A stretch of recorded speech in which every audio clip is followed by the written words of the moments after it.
Salut, bonjour tout le monde.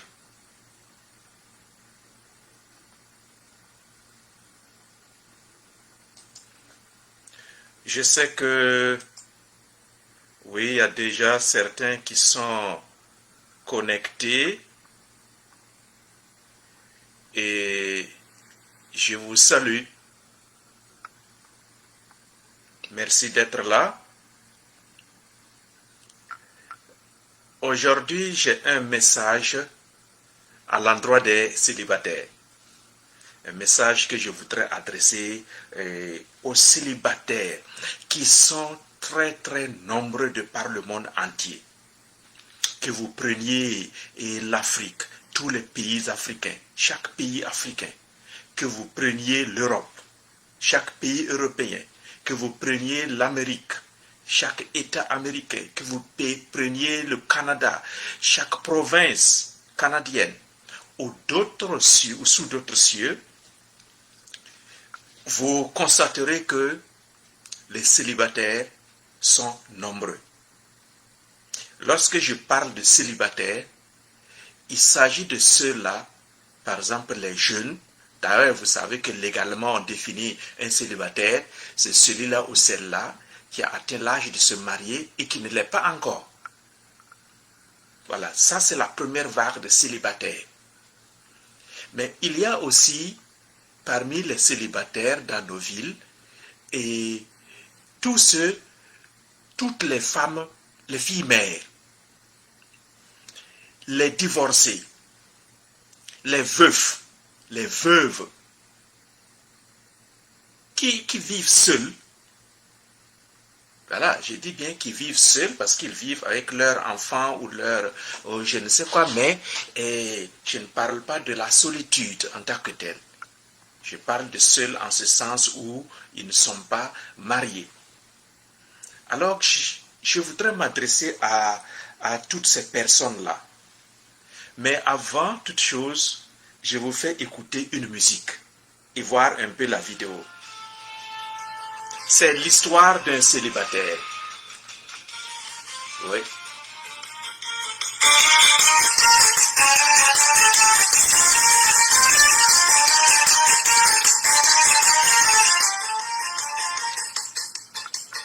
Je ne suis pas auteur de cette musique.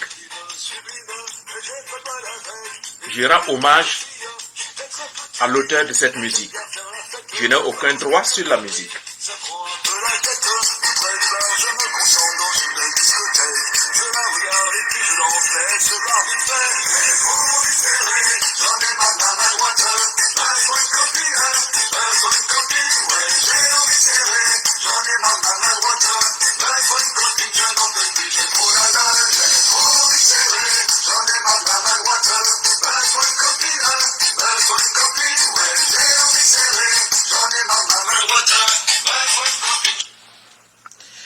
Vous voyez, c'est l'indomptable qui chante cela.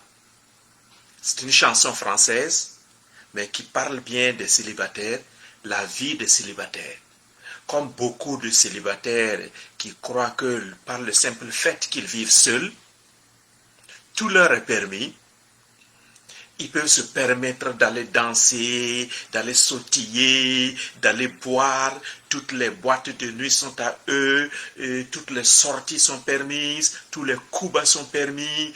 Et ils ont besoin de sauter, de s'éclater.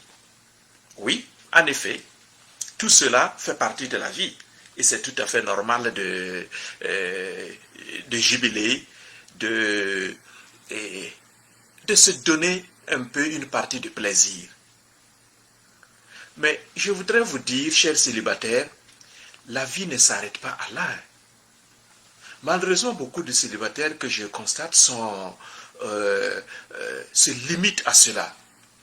Ils appellent ça la belle vie d'ailleurs. Mais est-ce que c'est réellement la belle vie? Est-ce que c'est réellement ce que ton cœur désire? Est-ce que c'est réellement ce que ton âme désire? lorsque tu finis de t'enjailler, lorsque tu finis de faire la soi-disant belle vie, lorsque tu te retrouves seul sur ton lit en train de coucher, de dormir, de ronfler, est-ce que c'est cela réellement que le fond de ton cœur respire? Beaucoup de gens, beaucoup de célibataires, ont fini par dire non.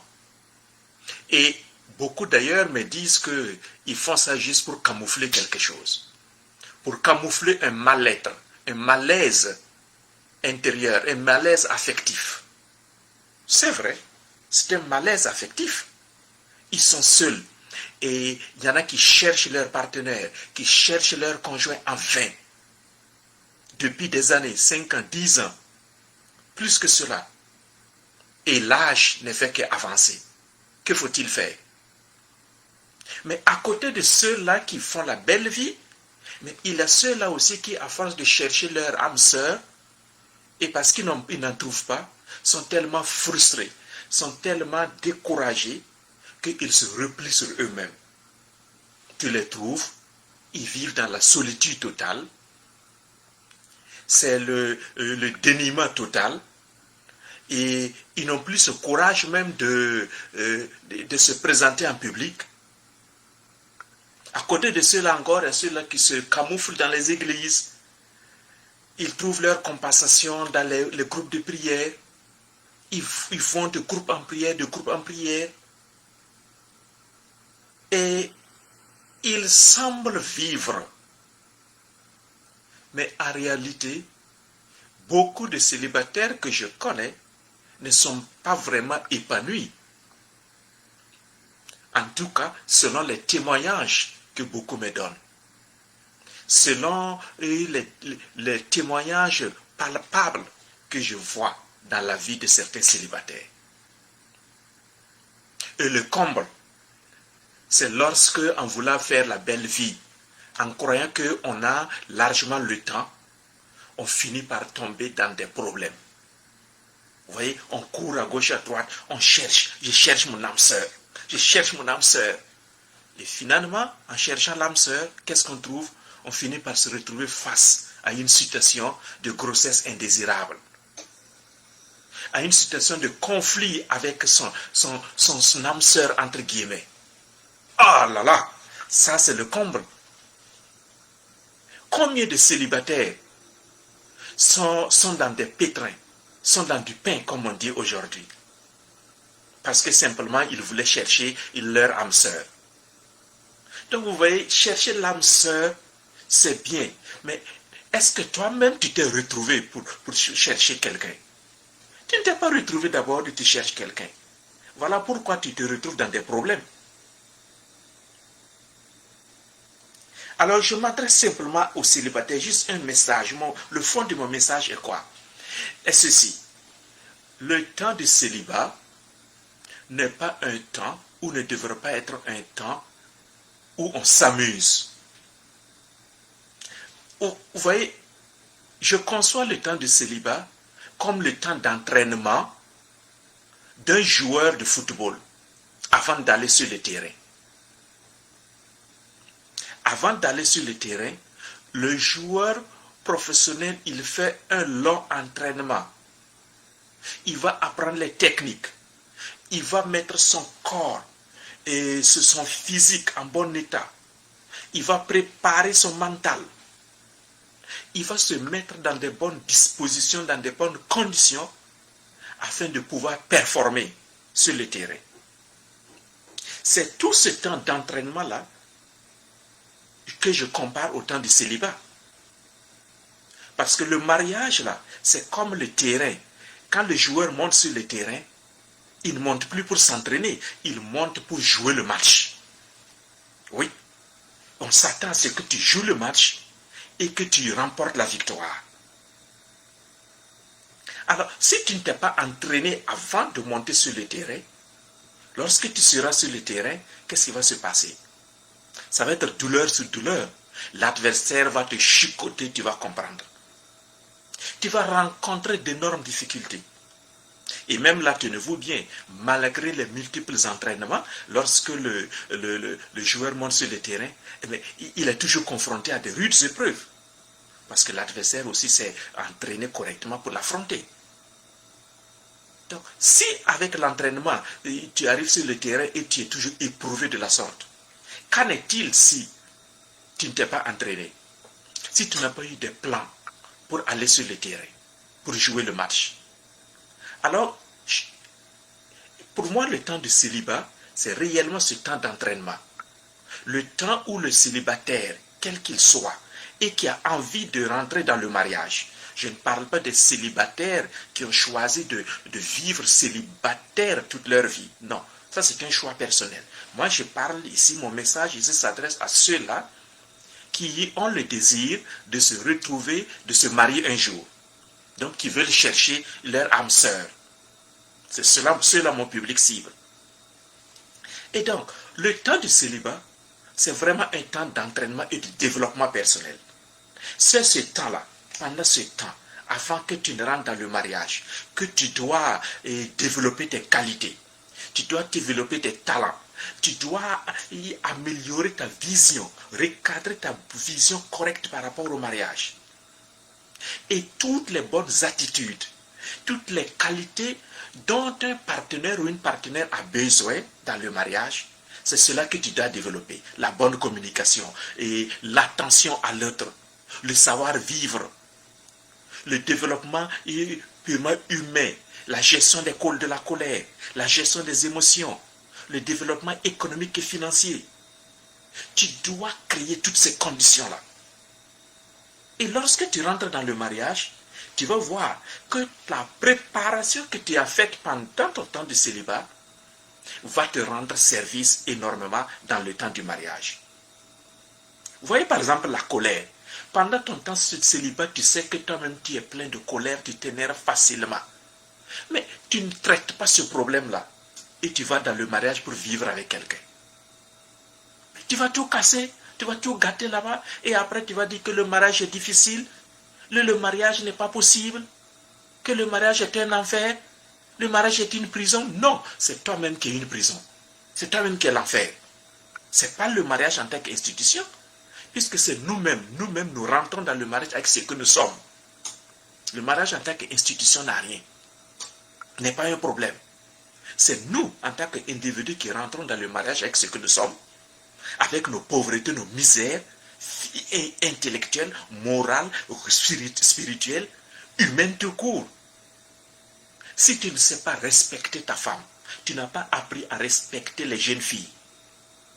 Si tu n'as pas appris à respecter les garçons, si tu n'as pas appris la bonne communication, comment tenir un bon langage positif, la communication bienveillante, tu n'as pas appris à tourner ta langue 2 fois avant de parler. Toi, c'est pas...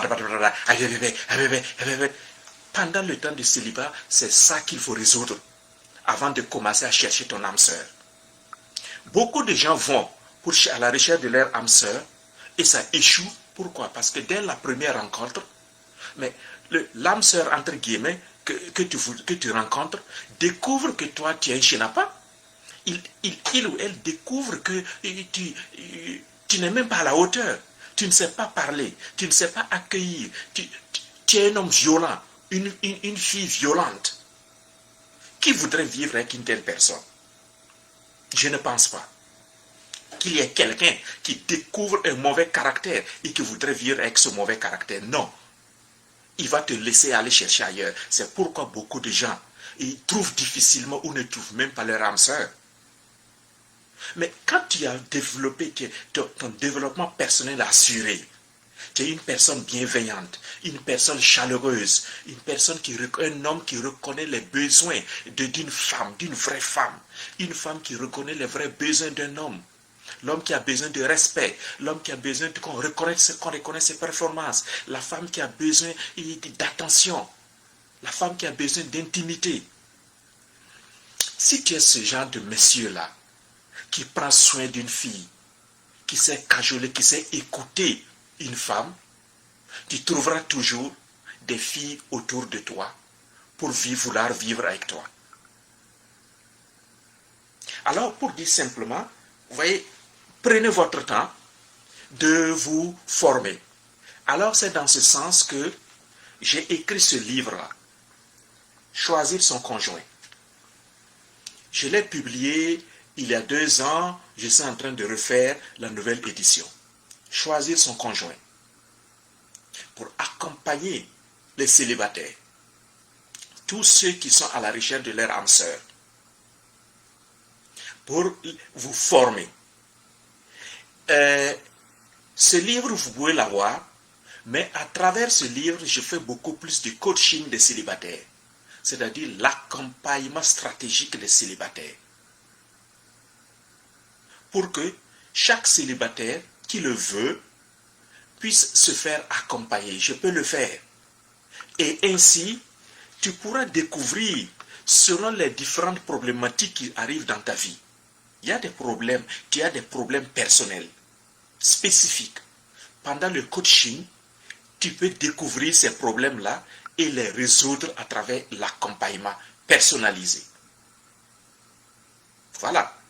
Et ce coaching des célibataires aussi va te permettre de développer toutes les qualités dont une personne, dont une femme ou un homme a besoin. Ce coaching célibataire, pour célibataire, va te permettre de revoir ta façon d'approcher l'autre. Ce coaching de célibataire va te permettre de comprendre davantage le mariage.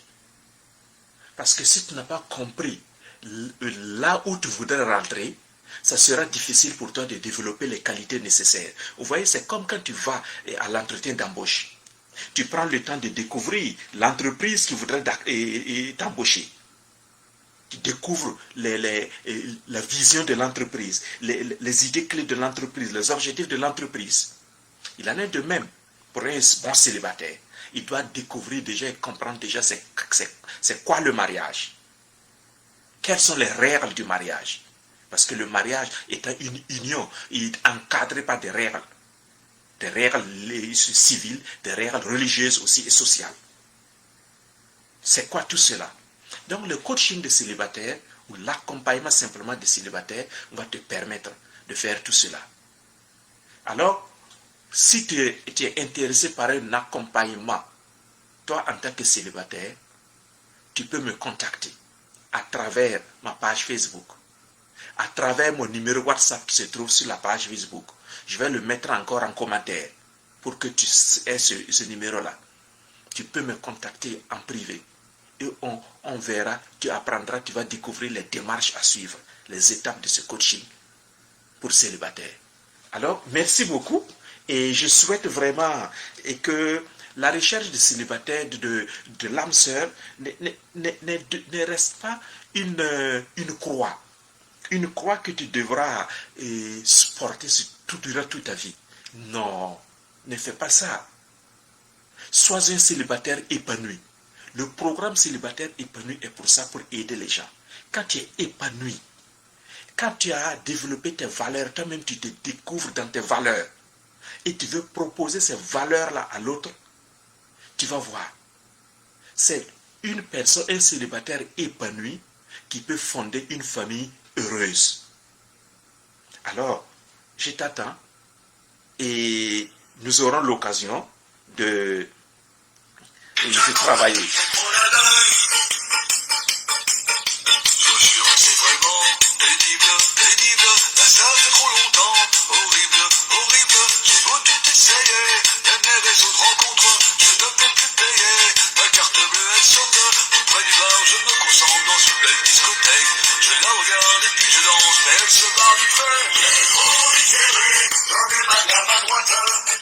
Il dit, j'ai tout essayé, j'en ai marre,